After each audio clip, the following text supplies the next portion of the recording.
इस कार्यक्रम के पुण्यार्जक हैं श्री 1008 मुनि सुब्रतनाथ दिगंबर जैन अतिशय क्षेत्र, महावीर चौक, छोटी बाजार, बांदा, उत्तर प्रदेश।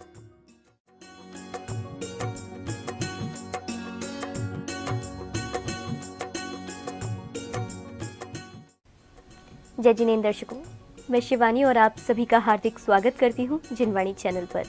दर्शकों, आज के विशेष प्रसारण के माध्यम से अभी हम आपको ले चल रहे हैं उत्तर प्रदेश की धर्मनगरी बांदा की छोटी बाजार स्थित श्री 1008 मुनि सुब्रतनाथ दिगंबर जैन अतिशय क्षेत्र महावीर चौक में, जहां बांदा के ही कटरा में नवनिर्मित श्री 1008 श्री पार्श्वनाथ दिगंबर जैन मंदिर का श्री 1008 मज्जिनेंद्र वेदी प्रतिष्ठा एवं कलशारोहण महोत्सव आयोजित किया जा रहा है। परम पूज्य संत शिरोमणि आचार्य श्री 108 विद्यासागर जी महाराज के परम प्रभावक शिष्य अरहम योग प्रणेता परम पूज्य मुनि श्री 108 प्रणम्य सागर जी महाराज सत्संग के पावन सानिध्य में आयोजित किए जा रहे इस धर्म प्रभावक कार्यक्रम में श्रद्धालु जन विधि पूर्वक वेदी प्रतिष्ठा की मांगलिक क्रियाओं में सहभागिता कर स्वयं को कृतार्थ कर रहे हैं।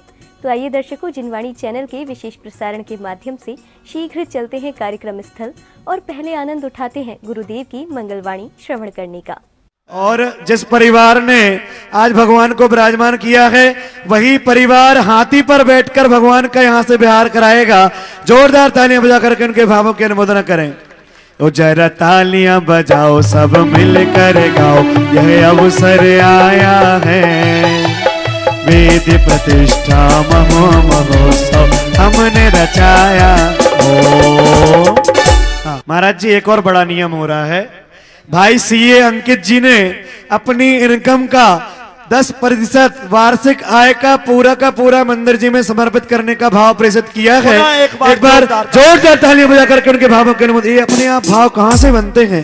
सुनो, जो लोग सोचा विचारी करते हैं वो चूक जाते हैं, जिनका कल्याण होना होता है उनके भाव निकल के आ जाते हैं। जोरदार तालियां बजा करके ऐसे हमारे सौधर मित्र परिवार का अभिनंदन करें, श्रीफल समर्पित करें पाद प्रक्षालन में। यह सब आचार्य भगवान का वह आशीर्वाद है जो फलीभूत हो रहा है।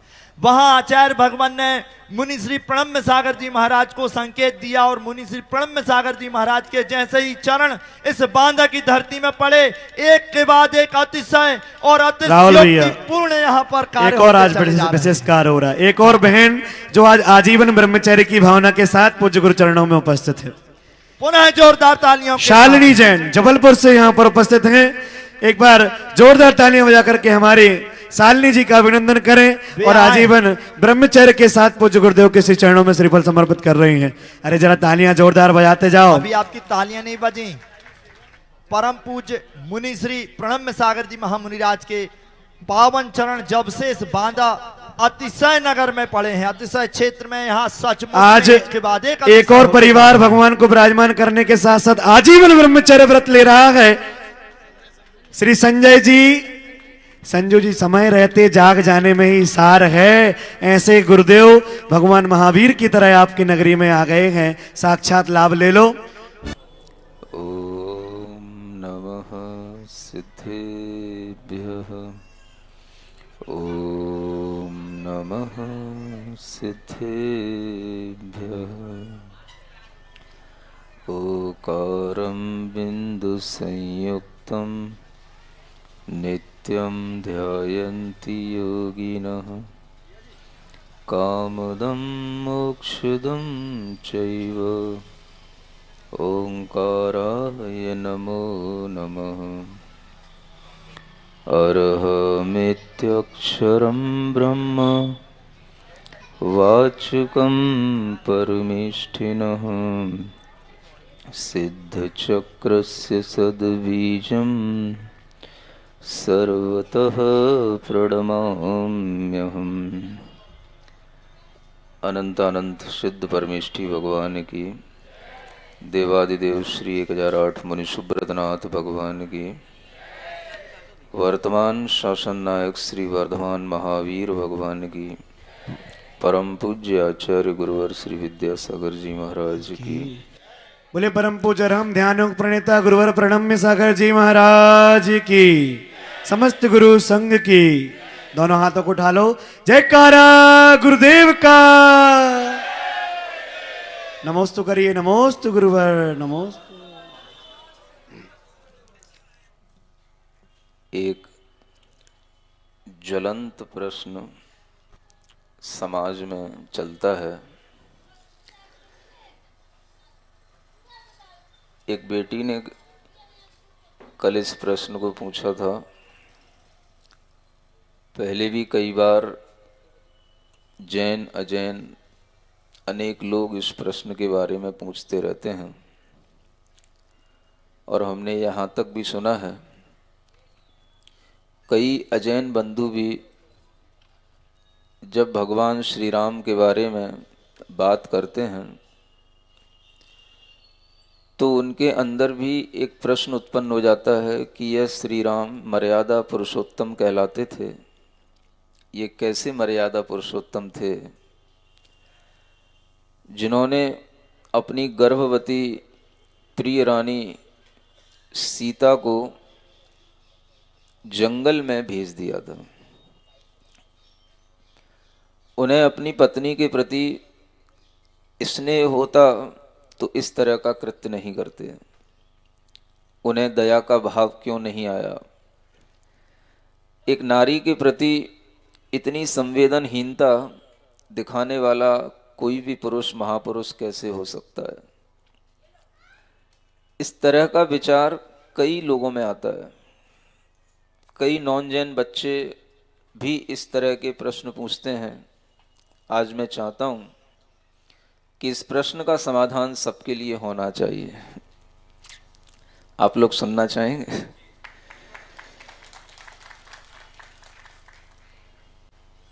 जब भी कोई बच्चे इस तरह का प्रश्न करते हैं तो उनके मन में जो भी विचार आते हैं, जो भाव आते हैं, वो वर्तमान परिवेश को देखकर आते हैं। एक लड़का या लड़की जब भी कोई इस तरह का प्रश्न करेगा तो वह सीता को एक लड़की की तरह देखेगा, लड़का अपने एक लड़के की तरह राम को देखेगा। क्योंकि व्यक्ति अपने स्तर से सोचता है और जो महापुरुष होते हैं, राजा होते हैं, उनके सोचने का जो स्तर होता है वह जब मैच नहीं करता है तो वही होता है कि जैसे नीचे से ऊपर बहुत दूर की चीज देखी जाए तो हमारा अनुमान गलत निकलता है। जब कोई व्यक्ति इस तरह से सोचता है कि राम को सीता को नहीं छोड़ना चाहिए था, किसी की बातों में आकर के किसी भी तरह से अपने लोगों पर ऐसी विश्वासहीनता नहीं करनी चाहिए था, और अगर करनी भी थी तो उन्हें इतना दूर जंगल में एकांत में छोड़ना ये कहीं से कहीं तक उचित नहीं लगता। इस तरह का विचार जब लोग करते हैं तो भूल जाते हैं कि राम आपकी तरह एक सामान्य व्यक्ति नहीं थे। राम केवल सीता के पति नहीं थे, राम पूरी प्रजा के पति थे, इसलिए वो प्रजापति राजा कहलाते थे। जो पूरी समाज का राजा होता है, पूरे देश का राजा होता है, वह जो सोचता है वह केवल एक व्यक्ति के हित में नहीं सोचता, वो सर्वहित में सोचता है। राजा का कार्य, सबसे प्रमुख कार्य कहा गया कि वो प्रजा के हित में विचार करे, और प्रजा ही वह पुत्र के समान होती है। जैसे राजा अपने पुत्र का पालन करता है, ऐसे प्रजा को पुत्र के समान पालन करने वाला ही राजा एक न्यायोचित मर्यादा पुरुषोत्तम कहला सकता है। राजा के लिए प्रजा महत्वपूर्ण होती है। अपने घर के लोगों के लिए स्वार्थ में अंधे होकर के किसी भी तरह से प्रजा को नुकसान पहुंचाना ये एक अच्छे राजा का कर्तव्य नहीं होता। और ये बात श्री राम अच्छी तरह से जानते थे, क्योंकि उन्हें राजधर्म पढ़ाया गया था। वो क्षत्रिय पुरुष थे। आजकल के बच्चों को कोई राजधर्म नहीं पढ़ाया जाता। ना उन्हें राजनीति शास्त्रों का ज्ञान होता है, ना उन्हें नीति शास्त्रों का ज्ञान होता है। उन्हें केवल बस कैसे रिलेशनशिप बनाना चाहिए, कैसे किसी के लिए प्रेम करना चाहिए, बस ये उन्हें सीखने को मिलता है। इसके आगे कुछ सीखने को नहीं मिलता कि जिंदगी कैसे जीना चाहिए और जिंदगी को कैसे आगे बढ़ाना चाहिए। कर्तव्य क्या होते हैं। जो व्यक्ति जिस पद पर होता है उसके कर्तव्य अलग अलग कहे गए। राजा का जो कर्तव्य होता है वो एक सामान्य व्यक्ति का कर्तव्य नहीं होता। और सामान्य प्रजा आकर के जब किसी भी तरह से राजा के लिए कोई भी आपत्ति दर्ज करती है तो राजा को जो निर्णय लेना पड़ता है वो उसका स्वयं का निर्णय प्रजा के हित में होता है। जब श्री राम के पास कुछ लोग आए और वो लोग बहुत डरते हुए आए, क्योंकि राजा से कोई बात कहना और राजा के भावों के विपरीत कोई बात कहना, इसके लिए साहस करना पड़ता है। नगर के लोगों ने बहुत साहस किया, कौन आगे जाएगा, कौन राजा से ये बात कहेगा, और राजा को अगर इस बारे में पता नहीं है तो अपनी बात राजा तक कैसे पहुंचेगी, इसके लिए बड़ी प्लानिंग की गई थी। अनेक लोगों ने अपने बीच में से एक व्यक्ति को चुना और चुन करके आगे बढ़ाया कि देखो श्रीमान जी, आपको राजा श्री राम के पास में बात रखनी है, हर कोई नहीं कह सकता। और वो नगर के वृद्ध व्यक्ति, मान्य व्यक्ति थे, अपने साथ में अनेक लोगों को लेकर के गए और सबसे पहले श्री राम से प्रार्थना की कि स्वामिन, आपके नगर में सब कुछ अच्छा है, आपके शासन काल में प्रजा बहुत सुखी है, बस कुछ बात कहने के लिए आज साहस करना चाहता हूं। सबसे पहले हमें यह अभय दान दिया जाए कि मेरे लिए कोई आपत्ति नहीं आएगी। अभय दान समझते हैं? हाँ, मुझे मृत्यु दंड न मिल जाए अगर मेरे मुंह से कोई बात गलत निकल जाए।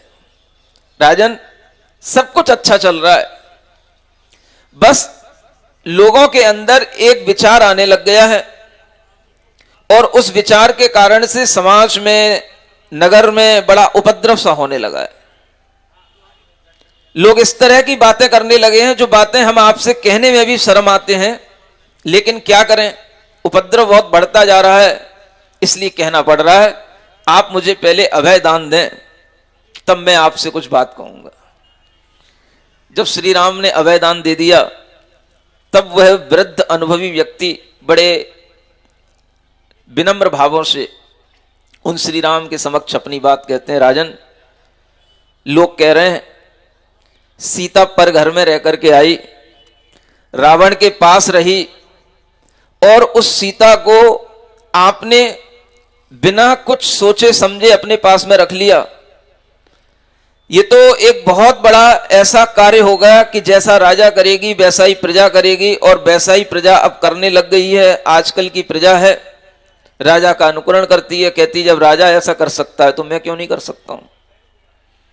तो आजकल ये होने लग गया है, कोई भी व्यक्ति किसी की भी बहू बेटी को उठा लेता है और अपने घर में रख लेता है और फिर उसके बाद में कह देता है ले जाओ, इसमें बुरा क्या हो गया, यही तो सब कर रहे हैं, यही तो राजा कर रहे हैं, यही हम कर रहे हैं। इस तरह का वातावरण निर्मित होने लगा है। और ये बात जब रामचंद्र जी ने सुनी तो उनके तो होश उड़ गए, लेकिन वह होश उड़ते हुए भी सोचने लगे होश में कि इन्हें क्या उत्तर देना है। तो उन्होंने, वो जो लोग आए थे उन सबसे कहा, आप लोग निश्चिंत रहिए, जो प्रजा के हित में होगा वही करूंगा, और प्रजा के हित में जो निर्णय होगा उसी निर्णय को आपको बताया जाएगा और उस निर्णय का ज्ञान आपको हो जाएगा। आप लोग निश्चिंत होकर के जाइए। अब आप सोचिए कि एक राजा के सामने कितना बड़ा निर्णय लेने की स्थिति बना दी गई कि वह क्या निर्णय ले। एक राजा के सामने इतना बड़ा कलंक लगाया जा रहा है उसकी अपनी धर्म पत्नी के पास ऊपर, और वह सोचता है कि हम अपनी पत्नी को देखें कि प्रजा को देखें।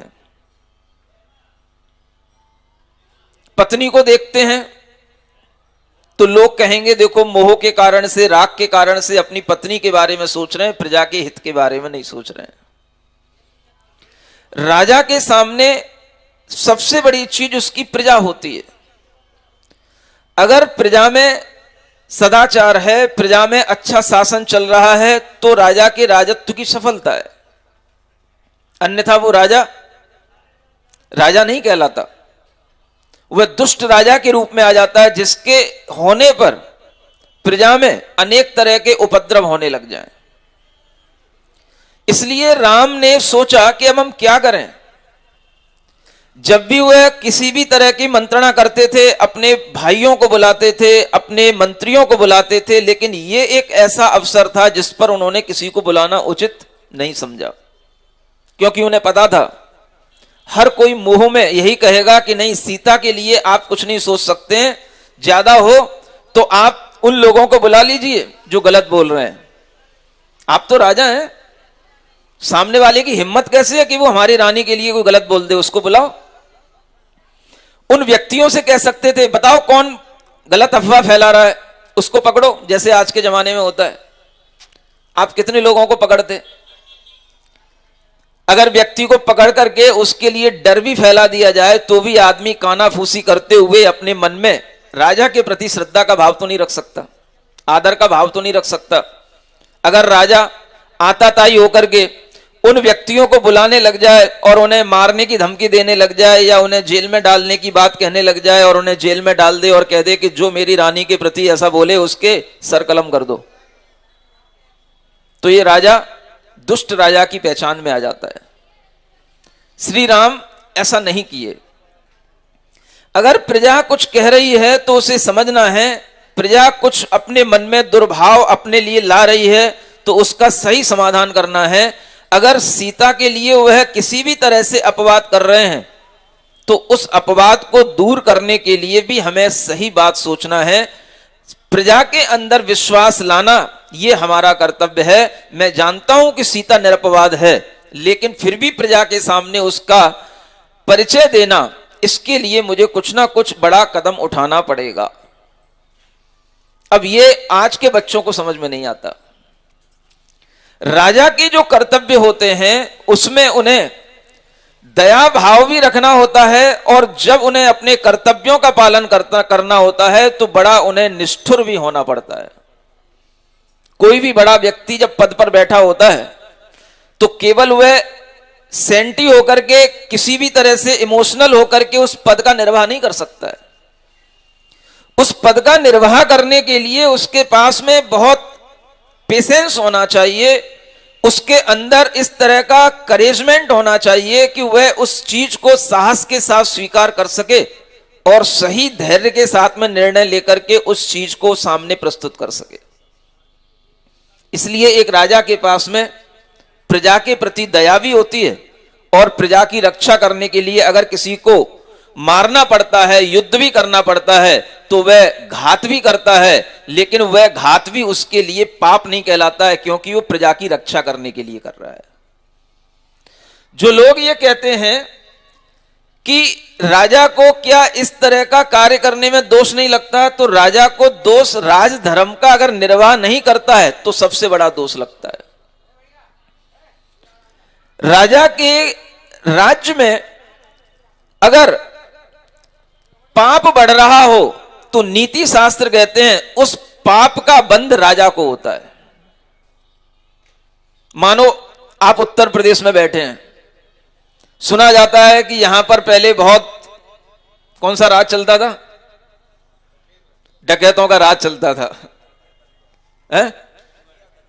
अब कोई भी डकैतों के नाम लेने की मतलब नहीं है, लेकिन सुना जाता है कि जब से योगी का राज शुरू हुआ है तब से डकैतों का राज कम हो गया है, खत्म हो गया है, कह सकते हैं।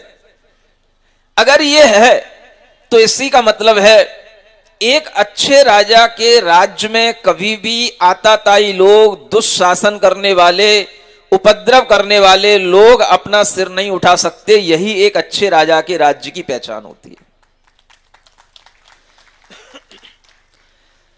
अगर राजा के राज्य में इस तरह के उपद्रव होते हैं, बहु बेटियों के साथ में दुराचार होते हैं, तो इसका पाप राजा को लगता है। इसलिए राजा का जो कर्तव्य है वो आज के बच्चों को पता नहीं होता, क्योंकि ये ना बीबीए में पढ़ाया जाता है, ना एमबीए में पढ़ाया जाता है, ना आईआईटी में पढ़ाया जाता है, ना एमबीबीएस में पढ़ाया जाता है। ये किसी कोर्स में नहीं है चीजें। पॉलिटिकल साइंस, पॉलिटिक्स कैसे पढ़ी जाती है, राजनीति विज्ञान क्या होता है, ये राजाओं के, क्षत्रियों के कर्तव्य क्या होते हैं, इनके लिए कोर्स अलग बने हुए हैं। जब आप ह्यूमैनिटी का सब्जेक्ट लेंगे तब इन कोर्सों को पढ़ने का आपको कोई मौका मिल सकता है, अदरवाइज आप इन कोर्सों को कभी नहीं पढ़ सकते। एक राजा के लिए नीति बताई गई है।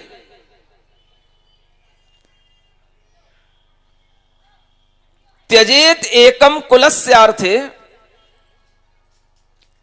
ग्रामस्यार्थे कुलम त्यजेत, ग्रामम जनपदस्यार्थे आत्मार्थे पृथ्वीम त्यजेत। एक नीति है। क्या कहती है नीति? पढ़े लिखे लोग थोड़ा सुनने का कोशिश करें। त्यजेत एकम कुलस्यार्थे, अगर कुल के ऊपर कोई आपत्ति आ रही हो, कुल बदनाम हो रहा हो, कुल का अपमान हो रहा हो एक व्यक्ति के कारण से, तो उस एक व्यक्ति को छोड़ देना चाहिए। ये नीति कहती है। कुलस ग्रामस्य अर्थे कुलम त्यजेत, अगर एक किसी कुल के कारण से गांव में बदनामी हो रही हो, गांव में उपद्रव फैल रहा हो, गांव परेशान हो रहा हो, तो उस कुल को भी छोड़ देना चाहिए। गांव वाले उस कुल को छोड़ने के लिए उस व्यक्ति को कह सकते हैं, और वो व्यक्ति भी कुल छोड़ सकता है गांव के लिए, गांव के हित में। और ग्रामम जनपदस्य अर्थे, अगर कभी किसी भी कारण से, किसी भी व्यक्ति के कारण से जनपद में बदनामी हो रही हो, किसी भी तरह का दुराचार फैल रहा हो, तो उस व्यक्ति को अपना गांव भी जनपद के लिए छोड़ देना चाहिए। आत्मार्थम पृथ्वी त्यजेत, और अगर अपनी आत्मा का कल्याण करना हो तो सारी पृथ्वी को छोड़ देना चाहिए। सारी पृथ्वी को छोड़ करके वीतराग दिगंबर हो जाना चाहिए। ये छोड़ने की बात कर्तव्यों का निर्वाह करने के लिए है। किसके लिए आप क्या कर रहे हो? जब एक व्यक्ति के कारण से पूरे समाज में, पूरे नगर में देखता है कि एक नासूर की तरह बीमारी बढ़ती जा रही है, ये उपद्रव बढ़ता चला जा रहा है, और एक राजा के लिए जब यह कलंक लगाया जा रहा है, तो उस समय पर क्षत्रिय राजा का कर्तव्य क्या होता है? वो वही होता है जो श्री राम ने किया। एक पत्नी के मोह में हम सारी प्रजा के लिए कोई भी गलत निर्णय ले लें तो यह एक क्षत्रिय राजा के लिए उचित नहीं होता। वह क्षत्रिय राजा इसीलिए क्षत्रिय कहलाता है कि वह अपने मोह को किसी भी समय पर तोड़ सकता है, छोड़ सकता है। वह मोह में मोहित नहीं होगा।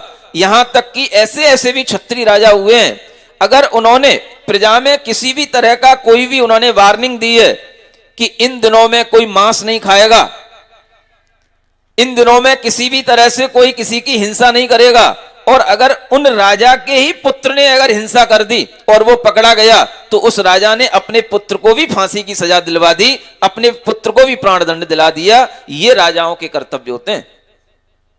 आज के ये पढ़े लिखे बच्चे, केवल बस एफएआर की आर्ट सीखने वाले, गूगल और टिकटॉक पे जीने वाले, ये सब जो है अपनी मोबाइलों से रिलेशनशिप बढ़ाने वाले, ये बच्चे क्या जानेंगे क्षत्रिय राजा क्या होते हैं, राजाओं के कर्तव्य क्या होते हैं।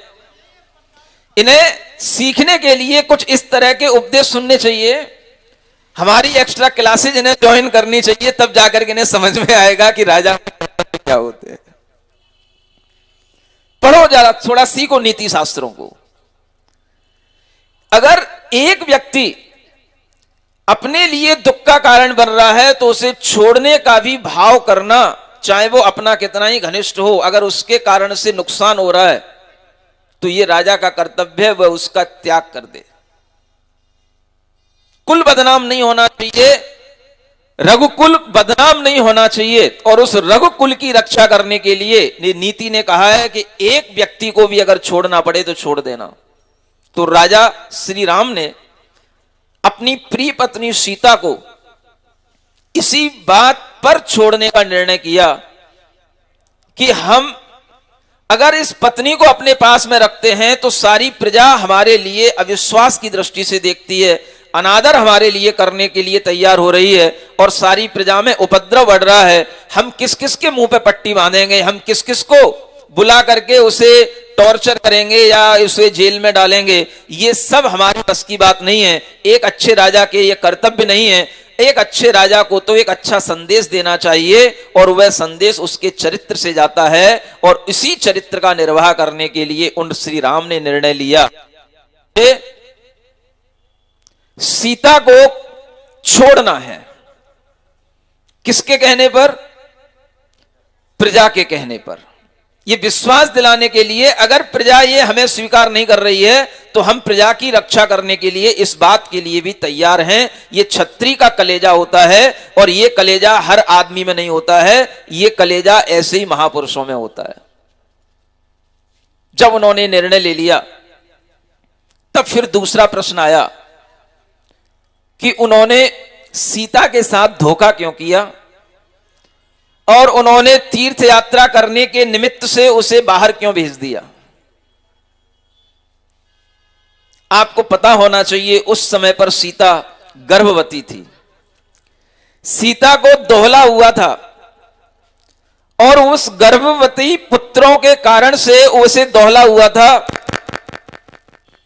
और उस दोहले में यह भाव आता था उसके अंदर कि मुझे तीर्थों की यात्रा करनी है। तो श्री राम ने अपने सेनापति कृतांत वक्र को आज्ञा दी, इसे सभी तीर्थों की यात्रा करा दो और तीर्थों की यात्रा कराने के बाद में इसे दूर निर्जन स्थान पर छोड़ देना। तब यह तीसरा प्रश्न उत्पन्न होता है कि श्री राम ने उसे निर्जन स्थान पर छोड़ने के लिए आज्ञा क्यों दे दी, उसे कहीं किसी दूसरे शहर में छोड़ा देते। सुन रहे हो ना आप लोग? ये सभी प्रश्न आपको अपनी दृष्टि से नहीं सोचना है, राजा श्री राम की दृष्टि से सोचना है। उस लेवल पर आपका जब तक थॉट नहीं जाएगा तब तक आप इन प्रश्नों का सही समाधान नहीं पा सकते। वह समय था जब राजा श्री राम का राज्य बहुत दूर दूर तक फैला हुआ था और राजा श्री राम को हर कोई जानता था। रावण का वध होने के बाद तो उन्हें हर कोई जानने लग गया था। राम और सीता की जोड़ी प्रसिद्ध हो चुकी थी। अब ऐसी स्थिति में सीता का अगर उन्हें त्याग करना है, सीता को छुड़वाना है, तो वह सीता को कहां छुड़वाएं? जहां पर भी, जिस शहर में भी छुड़वाएंगे, जिस सीमाओं तक जाने के लिए कहेंगे, वहां से उस सीता की जानकारी पुनः उन्हें मिल जाएगी और जब सीता की जानकारी उन्हें मिल जाएगी तो सीता का वह त्याग नहीं कहलाएगा, क्योंकि ये ऐसी बात हो जाएगी जैसे आपके घर में कोई छापा पड़ता है तो आप अपने घर के कागजात या अपने घर के व्यक्तियों को कहीं दूसरी अपने रिश्तेदारों में रख देते हैं और कुछ देर के लिए उसे गुमनाम कर देते हैं। ये वैसा काम हो जाता। राम ऐसा काम नहीं कर सकते। हम उस सीता को किसी परिचित स्थान पर रख देंगे तो वह राजा, वहां का कोई भी जो सेठ होगा, वह सीता को यही सोच करके कि यह राम की पत्नी है, वह राम के लिए संदेश देगा और उस सीता को सुरक्षित रखेगा। तो लोग फिर यही कहेंगे कि राम ने अपनी पत्नी को एक जगह से दूसरी जगह शिफ्ट कर दिया, इसमें बड़ी बात क्या कर ली? समझ में आ रहा है? इस कारण से श्री राम ने यह आदेश दिया था सीता को। क्या हो रहा है? माइक को भी डर लग रहा है क्या? माइक भी रोने वाला है ऐसा लग रहा है। बहुत लोग सीता की इस बात को सुनकर के रोने लग जाते हैं, राम को दोषी ठहराने लग जाते हैं। तो उस समय पर श्री राम ने यह आदेश इसलिए दिया कि इसे ऐसे स्थान पर छोड़ना जहां हमारे राज्य की सीमाएं न लगती हों, क्योंकि कोई भी व्यक्ति परिचित होगा वह तुरंत आकर के संदेश दे देगा सीता वहां पर है, हम उसके लिए परवरिश कर रहे हैं या उसकी रक्षा कर रहे हैं। तो फिर प्रजा के लोग कहेंगे कि सीता को राम ने किसी दूसरी जगह पर किसी राजा के संरक्षण में पहुंचा दिया, उन्होंने त्याग क्या किया, उन्होंने बड़ी बात क्या कर ली।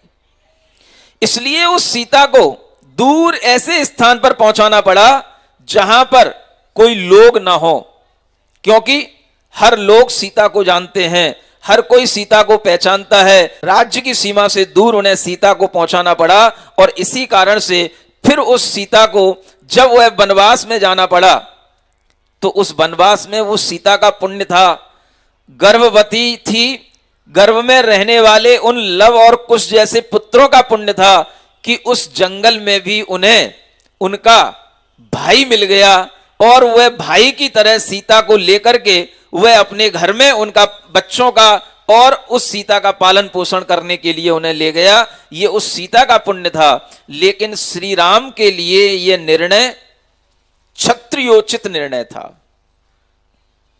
यह आप लोगों के बस की बात नहीं है, यह श्री राम जैसे लोगों के ही बस की बात है कि वह इस तरह का निर्णय ले सकते हैं। और एक सीता के लिए दूर तक इसलिए उसे भेज दिया गया ताकि किसी भी तरह का संदेश उसका मेरे पास में अपने आप ना आ जाए और प्रजा को यह लगे कि श्री राम ने सीता को छोड़ दिया है सिर्फ इसलिए कि कुल की रक्षा हो, रघुकुल बदनाम ना हो जाए, इसलिए उन्होंने अपनी प्रिय पत्नी सीता का भी त्याग कर दिया।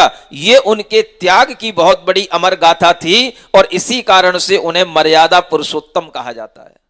पुरुषोत्तम का मतलब पुरुष श्रेष्ठ कहा जाता है। ऐसा पुरुषोत्तम सामान्य व्यक्ति नहीं हो सकता और इस तरह की वह त्याग की मर्यादा और इस तरह का त्याग का श्रेष्ठ भाव एक राजा के लिए करना उचित होता है। ये राजा जानता है। राजा भीतर से दयावान भी होता है लेकिन बाहर से जब वह कोई अपने निर्णय लेता है तो प्रजा के लिए वो निर्णय बड़े निष्ठुर लगते हैं और ऐसा लगता है कि देखो उन्हें किसी के ऊपर दया नहीं आ रही क्योंकि सीता रो भी रही होगी लेकिन उन्होंने उस रोती हुई सीता को भी छोड़ दिया। किसी के रोने पर अगर दया हमेशा करता रहे तो कोई ना राजा बन सकता है ना कोई मुनि राजा बन सकता है, ध्यान रखना। अगर मुनिराज भी बनते हैं तो वो आज मुनिराज हैं तो मुनिराज कब बन पाए? जब उन्होंने अपनी मां को रुलाया होगा। एक व्यक्ति महावीर कब बन पाता है? जब किसी त्रिशला को रुलाया होगा। और अगर वह त्रिशला को रोता हुआ देख करके अगर रुक जाते तो शायद वह वर्धमान कभी भी महावीर भगवान नहीं बन पाते। महापुरुष हमेशा किसी के स्नेह में मोह में पड़ करके ना तो अपना आत्मा का अहित करता है ना किसी प्रजा का अहित करता है। यही महापुरुष की सबसे बड़ी देन होती है, बस सबसे बड़ी बात होती है। इसलिए यह त्याग धर्म के माध्यम से जितना जीवन उन्नत बनता है उस महापुरुष के जीवन में उतनी ही उसकी आत्मा की उन्नतियां बढ़ती हैं। इसलिए अगर कोई एक मुनिराज भी एक मां को रुला देते हैं तो आज देखो कितनी माएं उनके कारण से धर्म संपन्न होती हैं, प्रसन्न होती हैं और कितना उनके अंदर धर्म के प्रति स्नेह उत्पन्न होता है। ये एक मां को रुलाने का परिणाम है। अगर एक माता पिता का मोह ना छोड़ा जाए, एक माता पिता के आंसुओं को अगर अनदेखा ना किया जाए तो तमाम जो जनता है उसका हित कभी भी को आत्मा कर नहीं सकती। यही बात श्री राम ने की और यही बात वर्धमान महावीर भगवान ने की और यही बात आचार्य गुरुदेव ने की और यही बात हर एक त्यागी पुरुष किया करता है। ये सिद्धांत है। एक के मोह में पड़ करके आप सर्वनाश अगर कर लोगे तो आप ना अपना हित कर पाओगे ना किसी दूसरे का हित कर पाओगे। इसलिए ये नीति में कहा गया है छोड़ना का भी ज्ञान आपको होना चाहिए। अगर आपको अपनी आत्मा का कल्याण करना है तो आत्मार्थे पृथ्वीम त्यजेत। वही श्री राम जब जीवन के अंत में सारे पृथ्वी के राजा होते हुए भी, सब पृथ्वी के स्वामी होते हुए भी उस पृथ्वी का त्याग कर देते हैं, माने उस पृथ्वी के राजा पने का त्याग कर देते हैं और वो अपने अंदर भाव कर लेते हैं अब मुझे राजा नहीं बनना है, अब मुझे मुनि राजा बनना है। तो वह आत्म कल्याण करने के लिए सारी पृथ्वी का भी त्याग कर देते हैं। यह साहस किसमें आता है? क्षत्रियों में आता है।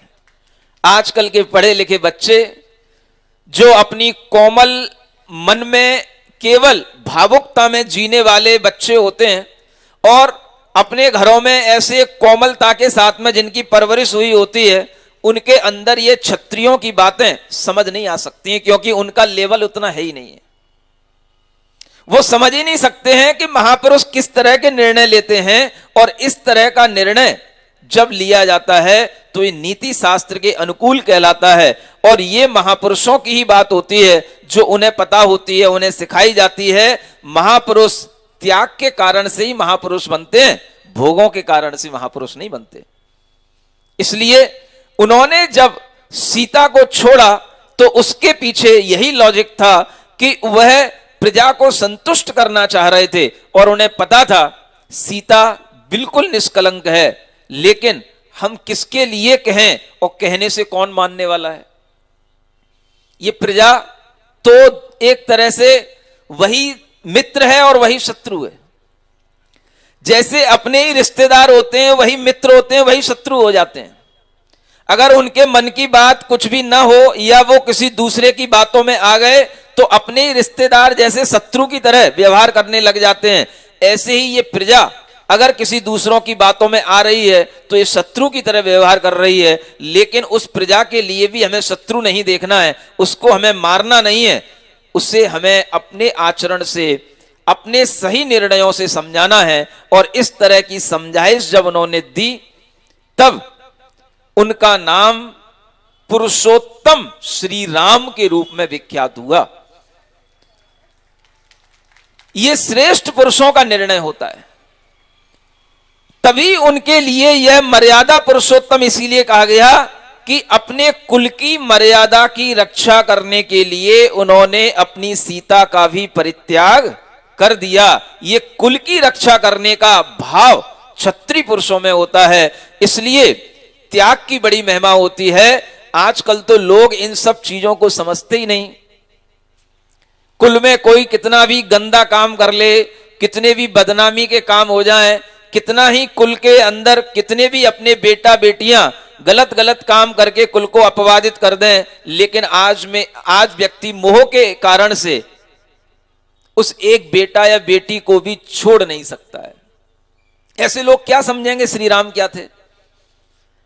उन्हें तो बस केवल यह दिखाई दे रहा है सीता का पक्ष लेने के लिए ज्यादातर बेटियां सामने आ जाती हैं, क्योंकि उन्हें सीता की संवेदना दिखाई देती है एक स्त्री की स्त्री होने के कारण से। तो वो कहने लग जाती है सीता के साथ गलत हुआ, राम ने गलत किया। और कुछ लड़के भी सामने आ जाते हैं इस बात को ध्यान में रखने के लिए कि देखो, मैं अगर राम का पक्ष नहीं लूंगा तो वह अपनी मंगेतर को ये बताना चाहते हैं कि मैं तुम्हें कभी छोड़ूंगा नहीं, मैं राम को भी बुरा कह सकता हूं लेकिन तुम्हें कभी नहीं छोड़ूंगा। ये साइकोलॉजी है, मैं बता रहा हूं तुमको। उन्हें ना श्री राम से मतलब है ना श्री राम के क्रियाकलापों से मतलब है। उन्हें केवल अपनी उस फ्रेंड को समझाना है मेरा समर्पण तेरे प्रति इतना है कि जितना राम का भी सीता के प्रति नहीं था, ये बताने के लिए वो इस तरह की बातें करने लग जाते हैं। समझ आ रहा है? तो इन लोगों को, आजकल के स्टूडेंट क्लास, इन बच्चों को कुछ भी किसी भी तरह का ना तो क्षत्रिय बने का ज्ञान है, ना धर्म का ज्ञान है, ना नीतियों का ज्ञान है, ना समाज शास्त्र का ज्ञान है। ये सिर्फ बस पढ़ गए हैं और पढ़ करके बस जब बड़े हो गए तो बस बड़े होने के बाद में ये किसी ना किसी से रिलेशन बनाने के चक्कर में पड़ गए, और बस उस चक्कर में पड़ने के बाद में इन्हें अपनी लाइफ में अब और कुछ आगे दिखाई नहीं देता कि अब हम क्या कर सकते हैं, हमारी लाइफ का उद्देश्य क्या है। ऐसा ज्ञान अगर हमारी लाइफ में आता है तभी लाइफ का उद्देश्य सही बनता है, क्योंकि ज्ञान से ही सुख की प्राप्ति होती है और वो ज्ञान सम्यक ज्ञान होना चाहिए। इस तरह का सम्यक ज्ञान अगर आपके अंदर आ जाएगा तो मैं समझूंगा कि वास्तव में आज आपने जो यहां पर ये महोत्सव किया, ये महोत्सव एक वेदी प्रतिष्ठा का महोत्सव था, लेकिन मुझे ये महोत्सव किसी पंच कल्याणक से कम नहीं लग रहा। जय हो जय हो जय। जो कुछ पंच कल्याणक में होता वो आपने 3 दिन में कर लिया, और रही सही कसर आज आप निकालने वाले हैं।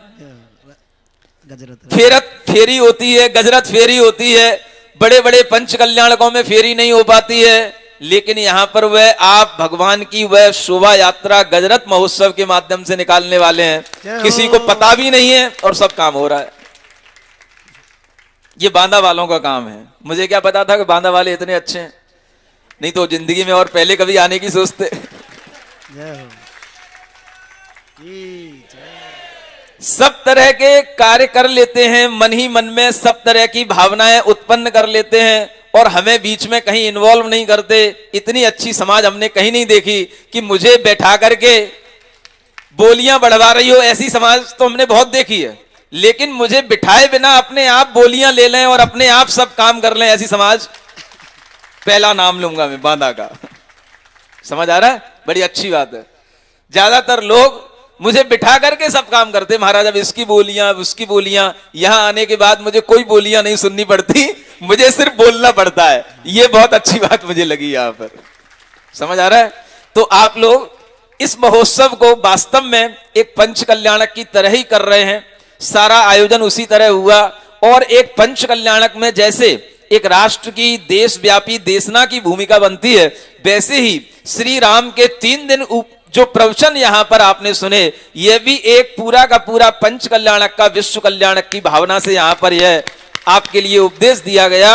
और रही वही कसर थी, वो यहां पर आज कई लोगों ने ब्रह्मचर्य व्रत का पालन करने का नियम लेकर के वह कसर भी पूरी कर ली। भले ही माता पिता नहीं बने हो, माता पिता जैसे ही हो, अगर आपने मन में संकल्प कर लिया है कि हमें तीर्थंकर का माता पिता भविष्य में बनना है, बनो या ना बनो, आपने इतना बड़ा पुण्य भाव कर लिया है, आप समझ लो कि आप बन चुके। और जो माता पिता का पुण्य लगता है वो आपको लगेगा, क्योंकि बनने पर तो आदमी के अंदर ये भाव आ जाता है कि मैं बन गया, और अगर नहीं बना हो फिर भी बनने का भाव करे। मैं कहता हूं इससे ज्यादा पुण्य उसको लगता है जो अभी बना नहीं है लेकिन बनने का भाव कर रहा है। बन जाए तो ठीक, नहीं बने तो ठीक, हमें तो अपने व्रत का पालन करना है। व्रत का पालन करने के लिए कोई कंडीशन नहीं होती है, और ये बात आपके अंदर अगर आई है तो ये बहुत बड़े धर्म की बात है। और इस तरह से जब धर्म की वृद्धि होती है तभी आदमी के मन में परिवर्तन होते हैं। इस तरह के ये सब प्रभु के और गुरु के इस तरह के ये प्रभाव होते हैं, जिनके आज्ञा के कारण से आपके अंदर भी इस तरह के मनोभावों में परिवर्तन आ जाते हैं। इसलिए यह मन परिवर्तन का यह जो कार्य आज हमने देखा, यह भी आपके लिए बड़ा प्रशंसनीय है, सराहनीय है। आपने सौधर्म इंद्र से बनकर लेकर के माता पिता तक की और गजरत तक की सारी तैयारियां उसी तरह से की हैं जैसे पंच कल्याणक में की जाती हैं। और नाम आपका वेदी प्रतिष्ठा महोत्सव है। आप चिंता मत करो, आपको पुण्य पंच कल्याणक का ही लगेगा। ओम अरहम ओम अरहम ओम अरहम बोल। ओम अरहम ओम अरहम ओम अरहम बोल। सभी कार्य की सिद्धि से तो पहले इसको बोल। सभी कार्य की सिद्धि से तो पहले इसको बोल। ओम अरहम ओम अरहम ओम अरहम बोल। ओम अरहम ओम अरहम ओम अरहम बोल। सभी कार्य की सिद्धि से तो पहले इसको बोल। सभी कार्य की सिद्धि से तो पहले इसको बोल। दुराचार को दूर भगाए। दुराचार को दूर भगाए। सोता तेरा भाग्य जगाए। सोता तेरा भाग्य जगाए। ध्यान साधना इसकी करके। ध्यान साधना इसकी करके। मानव अपना भाग्य बनाए। मानव अपना भाग्य जगाए। तन मन आत्म शुद्धि कर दे, महिमा है अनमोल। ओम अरहम ओम अरहम ओम अरहम बोल। बोलिए। ओम अरहम ओम अरहम ओम अरहम बोल। ओम अरहम नमः ओम अरहम नमः। ओम अरहम ओम अरहम नमः। ओम अरहम नमः। ओम अरहम नमः। ओम अरहम नमः। ओम अरहम नमः। बोलिए। मुनि सुब्रतनाथ भगवान की। सौधर्मेंद्र अपने श्रीफल को लेकर के पूज्य गुरु चरणों में समर्पित करें। ओ दुनिया में गुरु हजारों है, आचार्य श्री जी का क्या कहना। दुनिया में संत हजारों है, प्रणम्य गुरु का क्या कहना।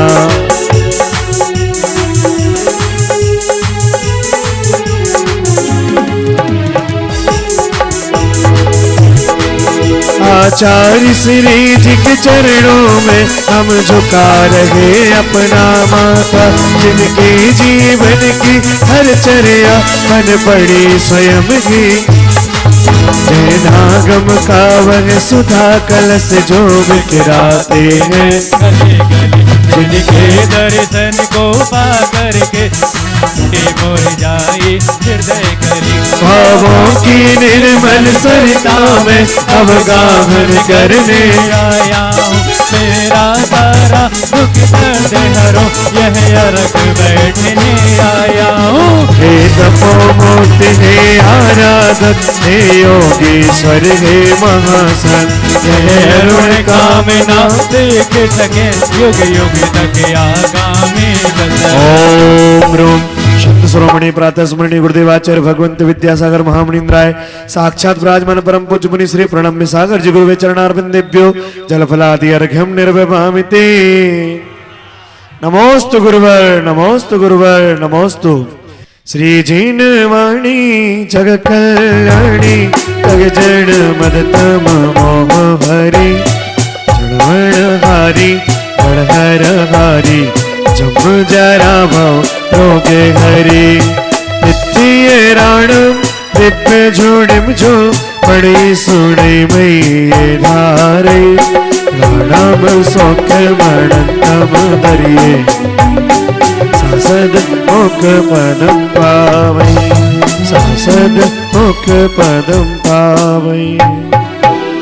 महाराज जी बांदा वाले कह रहे थे कि बहुत समय के उपरांत बांदा में कोई ऐसी अभूतपूर्व प्रभावना के साथ किसी महानतम संत का आगमन हुआ है। आप लोग अपने पुण्य की जोरदार तालियां बजा करके अनुमोदित करें और पूज्य गुरुदेव आशीर्वाद प्रदान करें कि आने वाले समय में कुछ दिन का मंगलमय प्रवास और बल्कि शीतकालीन वाचना इस बांदा नगर में संपन्न हो। ऐसी भावना के साथ श्रीफल समर्पित करते हुए सकल समाज के सुधीर श्रावक जन त्रैचुल्लक महाराजों से भी निवेदन कि महाराज जी आप लोग भी यहाँ के सभी बच्चों को, यहाँ के बड़े बुजुर्गों को, आबाल वृद्धों को अपने ज्ञान से सिंचित करें और हमें अपना आशीर्वाद प्रदान करें। नमोस्तु गुरुवर नमोस्तु गुरुवर नमोस्तु।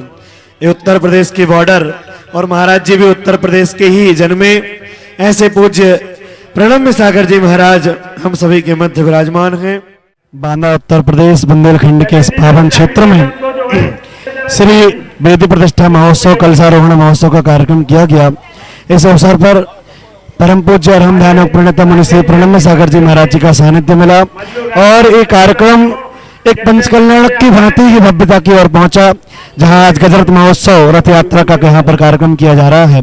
श्री नवनिर्मित सुपार्श्वनाथ जिनालय में भगवान श्री सुपार्श्वनाथ की नवीनतम मंगलकारी वेदी पर उस कमलासन पर परम पूज्य देवादेव अरहत परमेष्ठी भगवान सुपार्श्वनाथ स्वामी विराजमान होंगे और पूरा का पूरा समोसरण यहाँ से मुनिसुब्रतनाथ उत्सव क्षेत्र से बिहार करते हुए पूरे गाजे बाजे भव्य शोभा यात्रा के साथ परम पूज्य मुनिश्री के सत्संग सानिध्य में नवनिर्मित जिनालय पहुंच रहा है, जहां पर भव्य वेदी प्रतिष्ठा महोत्सव पूज्य गुरुदेव के सानिध्य में होगी।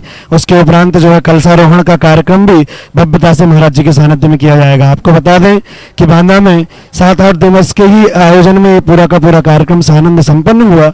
मैं शुभम जैन विधानाचार्य जबलपुर से मुझे इस कार्यक्रम में सानिध्य अपना देने का सौभाग्य प्राप्त हुआ।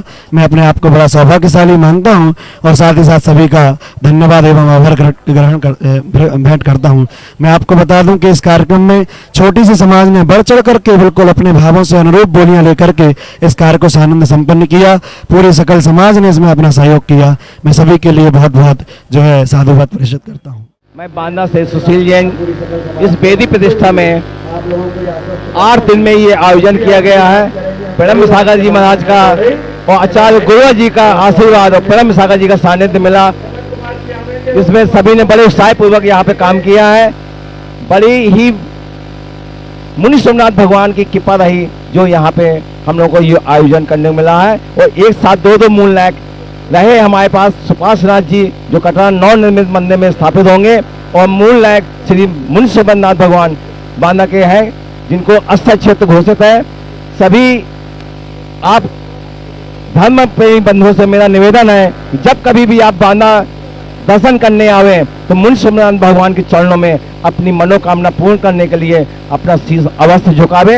इसी भावना के साथ मेरे सभी ये सौधर्मिन, मैं सनातन, ये मेरी बहू और ये लोग सबकी इन नानी सचिन नानी बहुत ही भावपूर्वक यहाँ पे इतना आनंद आया है कि शायद मुनि श्री और आचार्य श्री की आज्ञा अनुमति न होती तो शायद ये आनंद न आता। इसी भावों के साथ सभी को जय जिनेन्द्र, जय जिनेन्द्र। महाअतिशयकारी मुनि सोमनाथ भगवान का अभिषेक करने का पुण्य मिले, समय मिले, आप जरूर आवे, क्योंकि ऐसी मनोज्ञ प्रतिमाएं भारतवर्ष में शायद ही आपने कभी कहीं देखी होगी। अतः मेरा सभी से बारंबार अनुरोध है, प्रार्थना है, निवेदन है कि आपको जब भी कभी भी मौका मिले ऐसी मनोज्ञ अतिशयकारी लगभग 800 वर्ष पुरानी प्रतिमा जी का अभिषेक शांति धारा करने का सौभाग्य जरूर प्राप्त करें। हम सौधर्मिन परिवार आपका सादर आमंत्रित करते हैं।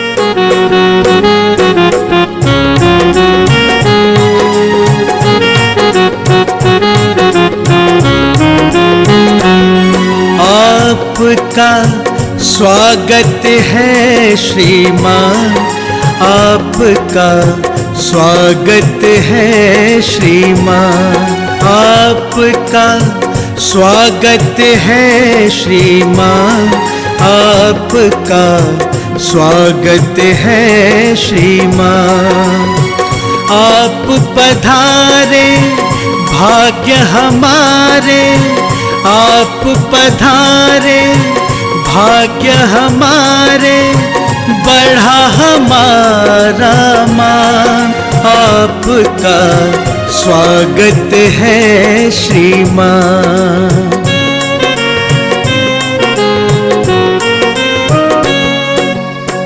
भाव के पुष्प और प्यार की माला श्रीवर आपको अर्पित है, आपको अपने। दर्शकों, अभी आप देख रहे हैं नवनिर्मित श्री 1008 सुपार्श्वनाथ दिगंबर जैन मंदिर कटरा के श्री 1008 मज्जिनेन्द्र वेदी प्रतिष्ठा एवं कलशारोहण महोत्सव का विशेष प्रसारण। उत्तर प्रदेश के जिला बांदा स्थित श्री 1008 मुनि सुब्रतनाथ दिगंबर जैन अतिशय क्षेत्र महावीर चौक छोटी बाजार में परम पूज्य संत शिरोमणि आचार्य श्री 108 विद्यासागर जी महाराज के परम प्रभावक शिष्य अरहम योग प्रणेता परम पूज्य मुनि श्री 108 प्रणम्य सागर जी महाराज सत्संग के पावन सानिध्य में आयोजित इस समारोह में अभी समय है एक छोटे से ब्रेक का। ब्रेक के बाद जल्द उपस्थित होंगे कार्यक्रम के अग्रिम विशेष प्रसारण के साथ। तब तक आप देखते रहिए जिनवाणी चैनल। इस कार्यक्रम के पुण्यार्जक थे श्री 1008 मुनि सुब्रतनाथ दिगंबर जैन अतिशय क्षेत्र महावीर चौक छोटी बाजार बांदा उत्तर प्रदेश।